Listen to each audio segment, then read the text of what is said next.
کسی نے کہا کہ کیا جنت البقیع جو مدینہ منورہ کا قبرستان ہے اس میں دفن ہونا جنت کی گارنٹی ہے؟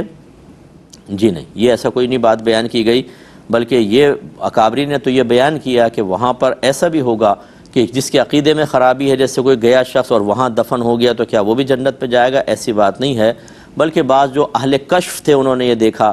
اہل کشف کی بات کر رہا ہوں، کہ جو اس طرح کا الٹا سیدھا آدمی وہاں دفن ہو گیا اس کی لاش کو کہیں اور منتقل کر دیا گیا۔ یہ اہل کشف کا معاملہ، میں کوئی حدیث یا قرآن کی بات عرض نہیں کر رہا ہوں، اور انہوں نے یہ دیکھا، اللہ نے ان پہ انکشاف فرمایا۔ تو بہرحال جنت البقیع میں دفن ہونا بہت بڑی سعادت کی بات ہے۔ حضرت عمر فاروق رضی اللہ تعالی عنہ مدینہ منورہ میں وفات اور شہادت کے ساتھ وفات طلب کیا کرتے تھے، جو اللہ نے قبول فرمائی، اور نبی کریم صلی اللہ علیہ وسلم نے ضرور بیان فرمایا کہ جس سے ہو سکے وہ مدینہ میں مرے، کیونکہ جو مدینہ میں فوت ہوگا میں اس کی شفاعت کروں گا۔ لیکن یہ دوسری بات بھی ہے کہ ضروری نہیں ہے کہ جو جنت البقیع میں دفن ہوگا وہ ضرور جنت میں جائے گا، یہ گارنٹی نہیں ہے۔ یہ کہتے ہیں کہ حرم میں گرے ہوئے پیسے اٹھانا اور ان کو اپنے لیے استعمال کر لینا کیا شرعی حکم رکھتا ہے؟ دیکھیں، جو پڑے ہوئے پیسے ملتے ہیں نا، اس کو لقطہ کہتے ہیں عربک میں، لام قوف تو ہا، لقطہ۔ یہ اگر آپ کو کنفرم ہے، جیسے اب حرم کے اندر کوئی کافر تو نہیں ہوگا، کنفرم اگر ہو کہ مسلمان کے ہی پیسے ہیں تو یہ مسلمان بھائی کی امانت ہوتی ہے۔ اپنی ذاتی ملکیت بنانے کے قصد و ارادے سے اٹھانا ہی گناہ ہے، حرام ہے، اور وہاں کا گناہ کتنا بڑا ہوگا۔ ہاں، اگر آپ کو یقین ہے کہ میں اٹھا کے مالک تک کسی طریقے سے پہنچا دوں گا تو پھر ٹھیک ہے، رکھ لیں تاکہ امانت ضائع نہ ہو، رکھیں اور مالک کو تلاش کر کے دینے کی کوشش کریں، اور یقیناً یہ آپ وہاں پر نہیں کر سکتے ہیں، تو ہمارا مشورہ ہوگا اس کو چھوڑ دیں، ایسے بالکل ہاتھ نہ بڑھائیں۔ کوئی بھی اٹھا لے وہ آپ کے اوپر وبال نہیں ہے، لیکن اگر آپ نے اپنی ذاتی ملکیت بنانے کی نیت سے اٹھایا تو گناہ کیا، اور اس نیت کے ساتھ اٹھایا کہ چلو مالک تک پہنچا دیں گے، وہ آپ کر نہیں سکتے ہیں، تو اس لیے بہتر ہے کہ اس کو اس کے حال پر چھوڑ دیا جائے۔ یہ کہتے ہیں کہ نبی کریم صلی اللہ علیہ وسلم کو اگر ہم یوں کہیں کہ آپ کو سپرد خاک کر دیا گیا، یہ کہنا کیسا ہے؟ دیکھیں، یہ کوئی مطلب بے ادبی کا جملہ نہیں ہے، ہمارے عرف میں یہ علماء کے لیے، مشائخ کے لیے لفظ استعمال ہوتا رہتا ہے کہ جب ان کو دفناتے ہیں تو کہتے ہیں سپرد خاک کر دیا،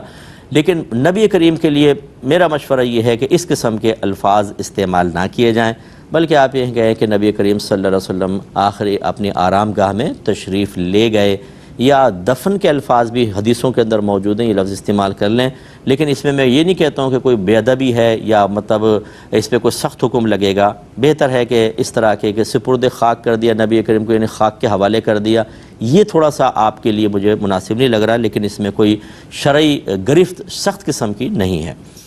ایک یہ کہتے ہیں کہ مخلوق اور غیر مخلوق کی تعریف کیا ہے؟ دیکھیں، مخلوق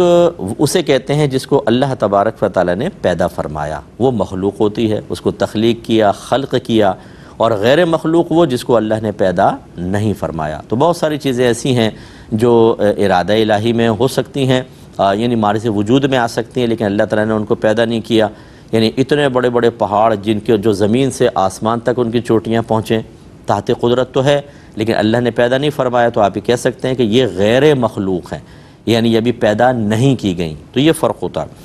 ایک یہ کہتے ہیں کہ بعض اوقات ہم روڈ پر ہوتے ہیں تو نابالغ فقیر آ جاتے ہیں، چھوٹے بچے، تو کیا ان کو ہم کوئی کچھ اچھا لے کر کھلا سکتے ہیں، جیسے پیزا وغیرہ لے کے کھلا دیا، اور کھلانا ولانا شرعاً جائز ہے کہ نہیں؟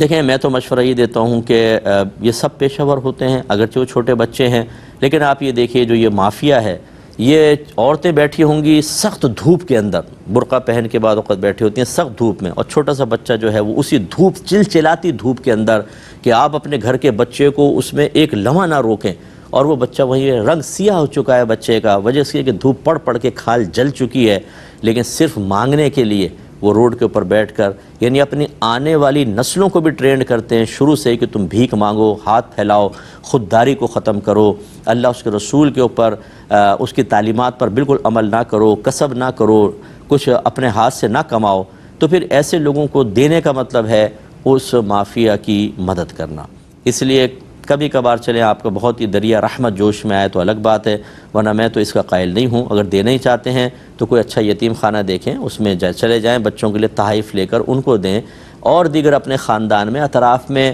محلے کے اندر دیکھیں بہت سارے سفید پوش لوگ ایسے ہیں جو اپنے بچوں کو اضافی چیزیں نہیں کھلا پلا سکتے، ان کو آپ دیجئے، یہ بیسٹ چیز ہوگا۔ یہ کہتی ہیں کہ ان کی امی نے یہ کہا کہ اگر ہمیں شرعی فقیر نہ ملے تو کیا ساری زندگی پیسہ اپنے پاس رکھیں؟ یعنی انہوں نے صدقے کی ترغیب دی تھی، جو انہوں نے مجھے بتایا کہ صدقے کی ترغیب دی تھی تو اور کہا کہ بھئی شرعی فقیر کو دیجیے گا، تو انہوں نے کہا کہ بھئی کیا ہم اپنے پاس ہی رکھیں، ہمارے پاس تو کوئی شرعی فقیر نظر نہیں آتا۔ دیکھیں مسئلہ یہ ہے کہ جو صدقات واجبہ ہیں ان کے لیے شرعی فقیر کی قید ہوتی ہے۔ صدقات واجبہ کا مطلب جن کی ادائیگی شریعت نے لازم کی ہے، اس میں زکوٰۃ آتی ہے، فطرہ وغیرہ آتا ہے، کفارے ہیں، فدیے ہیں، تو ان کے اندر آپ کو شرعی فقیر کو تلاش کرنا ہوتا ہے۔ ورنہ اگر مطلب یہ کہ نہیں ہے کوئی شرعی فقیر، آپ نفلی صدقہ کرنا چاہتے ہیں تو بھی شرعی فقیر کی ضرورت نہیں ہے، وہ تو عام بھی کسی غریب آدمی کو آپ دے سکتے ہیں۔ اور یہ خاتون کا یہ کہنا ہے کہ شرعی فقیر کہاں ملتے ہیں آپ کو، شاید پھر وہ ہماری والدہ ہیں، ان کو علم نہیں ہے بیچاریوں کو، ورنہ گلی گلی کے اندر شرعی فقراء جو ہیں وہ بھرے پڑے ہیں، بیچارے لوگ اپنی سفید پوشی کا بھرم رکھے ہوئے ہیں، ورنہ بڑے برے حالات ہیں۔ اللہ تعالیٰ سمجھ کی توفیق عطا فرمائے۔